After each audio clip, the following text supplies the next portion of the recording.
لیکن اچانک ایک دن قرآن کی ایک سورت نازل ہوئی، سورہ مسد، جس میں اللہ نے مکہ کے سارے لوگوں کو چھوڑ کر آپ صلی اللہ علیہ وسلم کے چچا ابو لہب اور اس کی بیوی کے لیے بہت ہی سخت الفاظ یوز کیے، تاکہ ان آیتوں کی وجہ سے سب کو پتہ چل جائے کہ اسلام کسی خاندان کے لیے نہیں بلکہ پوری دنیا کے لیے ہے۔ لیکن اب مسئلہ یہ تھا، جس چچا کے بارے میں قرآن کی یہ آیات نازل ہوئی تھی، اسی کے 2 بیٹوں کے ساتھ آپ صلی اللہ علیہ وسلم کی 2 بیٹیوں کا نکاح ہو چکا تھا۔ تو اب جب ان آیات کا آپ صلی اللہ علیہ وسلم کے چاچا ابو لہب اور اس کی بیوی کو پتہ چلا تو انہیں بہت غصہ آیا، اور انہوں نے آپ صلی اللہ علیہ وسلم سے بدلہ لینے کے لیے اپنے بیٹوں کو حکم دیا کہ وہ آپ صلی اللہ علیہ وسلم کی بیٹیوں کو طلاق دے دیں۔ اب جب حضرت عثمان رضی اللہ تعالیٰ عنہ نے یہ دیکھا کہ صرف آپ صلی اللہ علیہ وسلم کو کمزور کرنے کے لیے ان کی بیٹیوں کو طلاق دیا گیا، تو وہ سیدھا آپ صلی اللہ علیہ وسلم کے پاس پہنچے اور ان سے ان کی بیٹی رقیہ کا ہاتھ مانگا۔ اس طرح حضرت عثمان رضی اللہ تعالیٰ عنہ آپ صلی اللہ علیہ وسلم کے بہت ہی قریب ہو گئے۔ یہ دیکھ کر ان کا خاندان بنو امیہ آخر اور برداشت نہیں کر سکا، کیونکہ یہ بنو امیہ کے لیے ایک بہت بڑی بے عزتی تھی۔ تو اب بالکل باقی مسلمانوں کی طرح بنو امیہ بھی حضرت عثمان جیسے پاورفل انسان پر ظلم کرنے لگے۔ کہا جاتا ہے کہ ان کے ایک چچا حکم انہیں رسیوں سے باندھ کر مارا کرتے تھے، اور ان کا پورا خاندان انہیں اسلام چھوڑنے کا کہتا رہتا تھا۔ لیکن حضرت عثمان اس سب کے بعد بھی اپنے خاندان کے خلاف جا کر آپ صلی اللہ علیہ وسلم کے ساتھ کھڑے رہے۔ اس کے کچھ ہی عرصے بعد مکہ میں آخر ایک ایسا ٹائم آیا کہ اب کچھ مسلمان اب اور یہاں نہیں رہ سکتے تھے، کیونکہ اب مکہ والوں نے مکہ کے 2 مسلمانوں کو شہید کر دیا تھا۔ تو رسول اللہ صلی اللہ علیہ وسلم نے ان مسلمانوں کو حکم دیا کہ وہ عرب کو چھوڑ کر حبشہ کی طرف ہجرت کریں، جہاں ایک نیک بادشاہ ان کی ضرور مدد کرے گا۔ آپ صلی اللہ علیہ وسلم کے اس حکم کے بعد حضرت عثمان اپنی بیوی رقیہ اور کچھ اور مسلمانوں کے ساتھ عرب کو چھوڑ کر ایتھیوپیا مطلب حبشہ کی طرف چلے گئے، اور وہاں جا کر اگین حضرت عثمان نے اپنی بزنس کی نالج کو یوز کر کے ایک نیا بزنس اسٹیبلش کیا۔ اب جب حضرت عثمان یہاں حبشہ میں تھے، وہاں مکہ والوں نے آپ صلی اللہ علیہ وسلم اور ان کے خاندان کا بائیکاٹ کر کے ان پر بہت ظلم کیا، لیکن حضرت عثمان مکہ سے بہت دور ہونے کی وجہ سے آپ صلی اللہ علیہ وسلم کی مدد نہیں کر سکے۔ 4 سال حبشہ میں گزارنے کے بعد اچانک حبشہ میں ایک افواہ پھیلی کہ مکہ کے سارے لوگ اسلام قبول کر چکے ہیں۔ یہ سن کر حضرت عثمان اور باقی مسلمان حبشہ چھوڑ کر واپس مکہ کی طرف آئے، لیکن یہاں آ کر انہوں نے دیکھا کہ یہ سب کچھ بالکل جھوٹ تھا۔ لیکن اب مکہ سے واپس حبشہ جانے کی بجائے رسول اللہ صلی اللہ علیہ وسلم نے مسلمانوں کو مدینہ کی طرف ہجرت کرنے کا حکم دیا۔ اب مدینہ مکہ سے بالکل اپوزٹ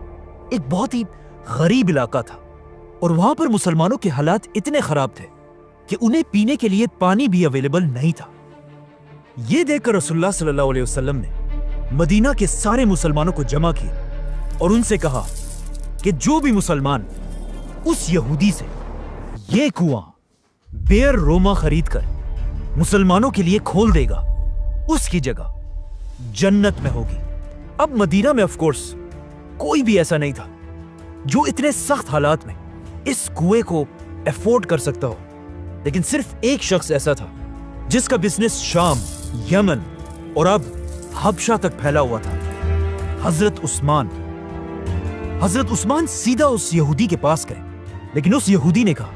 کہ میں یہ کنواں نہیں بیچنا چاہتا، کیونکہ اس کنویں کے پانی پر اس نے ٹیکس لگایا تھا اور اس پانی کو بہت مہنگا بیچتا تھا۔ تو حضرت عثمان نے اس یہودی کے ساتھ ایک ڈیل کی اور اس سے آدھا کنواں خریدا،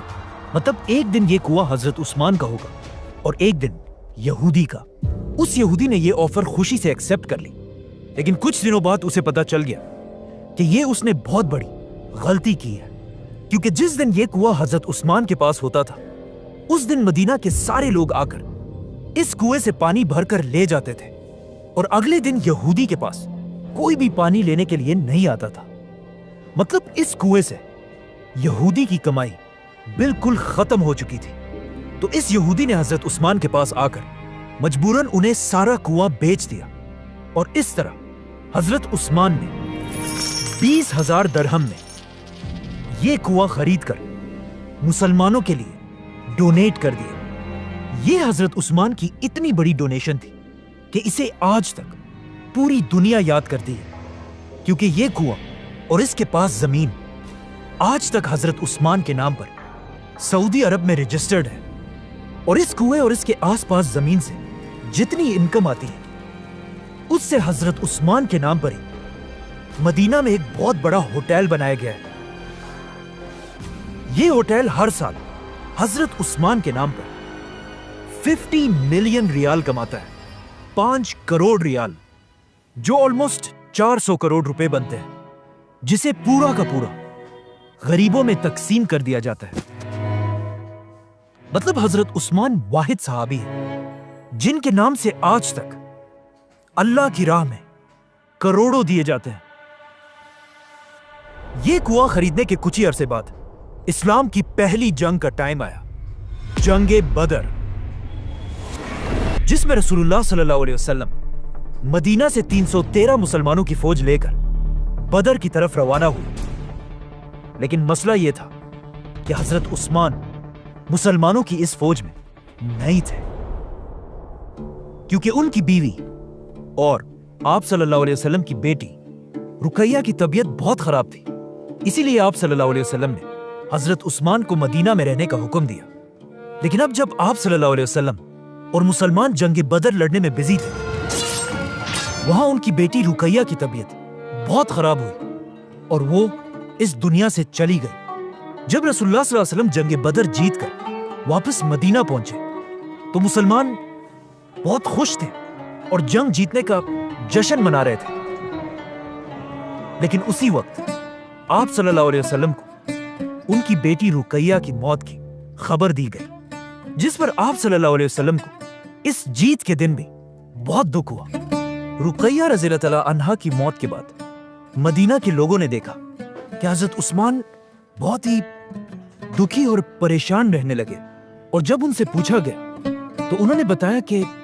رقیہ کی موت کا دکھ تو مجھے ہے ہی، لیکن مجھے اس بات کا بھی غم ہے کہ ان کے جانے کے بعد میرا رشتہ رسول اللہ صلی اللہ علیہ وسلم کے ساتھ ٹوٹ چکا ہے۔ یہ سن کر آپ صلی اللہ علیہ وسلم نے اپنی دوسری بیٹی ام کلثوم کی شادی بھی حضرت عثمان سے کرائی،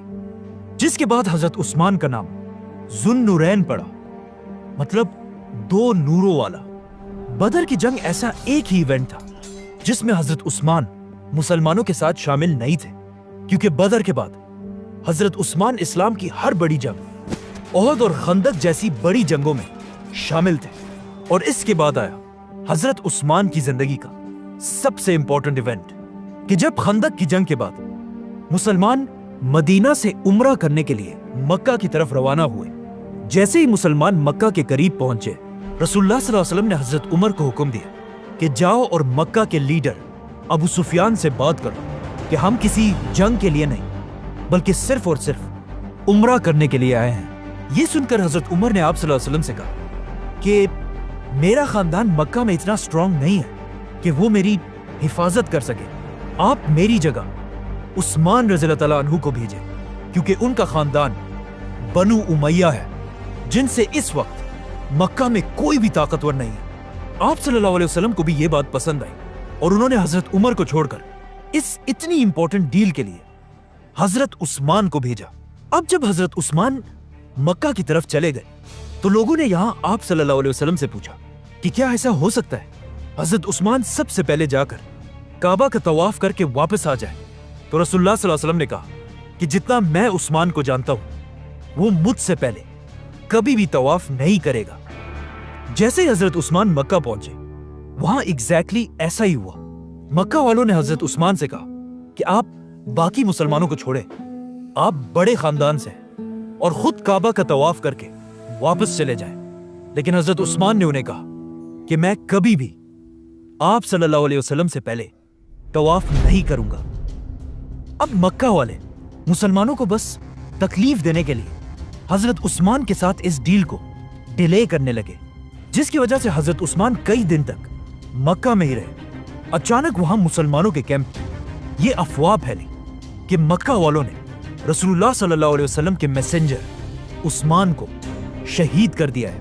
اور یہ آپ صلی اللہ علیہ وسلم کی ایسی توہین تھی جسے ایکسپٹ کرنا امپاسبل تھا۔ اب تک مسلمان کسی جنگ کے لیے تو نہیں آئے تھے، لیکن مکہ والوں کی اس حرکت کے بعد آپ صلی اللہ علیہ وسلم نے اپنی اسٹریٹجی بدل دی اور مسلمانوں سے ایک درخت کے نیچے بیعت لینا شروع کی کہ ہم اپنے خون کے آخری قطرے تک حضرت عثمان کے بدلے کے لیے مکہ والوں سے لڑیں گے، جس کے بعد سارے مسلمانوں نے آ کر رسول اللہ صلی اللہ علیہ وسلم کے ہاتھ پر بیعت کی، اور حضرت عثمان رضی اللہ تعالیٰ عنہ کی طرف سے آپ صلی اللہ علیہ وسلم نے ایک ہاتھ دوسرے ہاتھ پر رکھ کر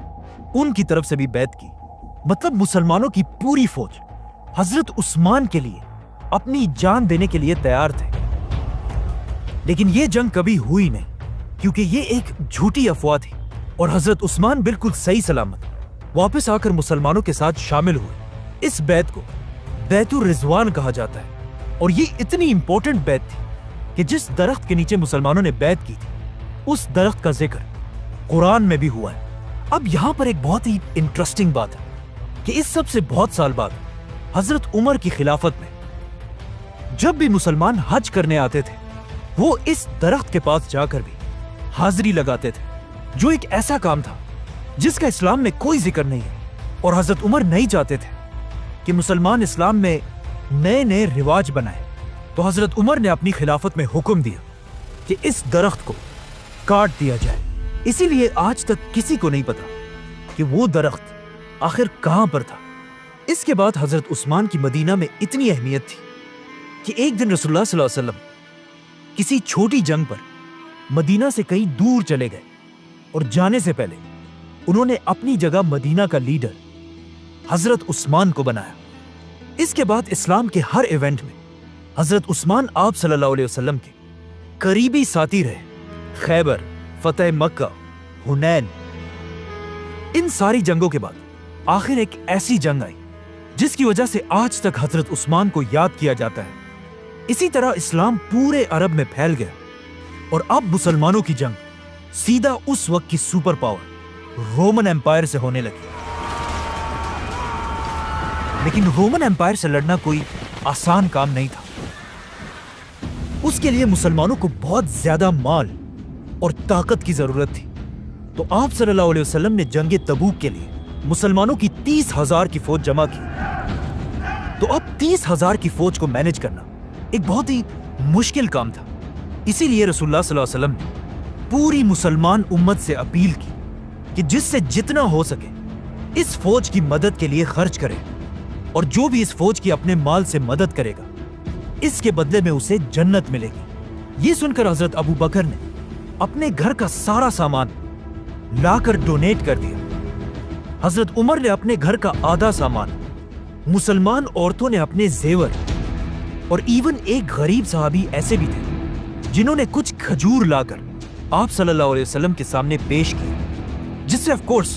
مسلمانوں کی فوج کو فائدہ تو ہوا، لیکن اصل میں اس پوری فوج کے پیچھے سب سے زیادہ فنڈنگ صرف ایک ہی صحابی کی تھی، حضرت عثمان۔ جب مسلمان ہر طرف سے تبوک کی جنگ کے لیے جمع ہونے لگے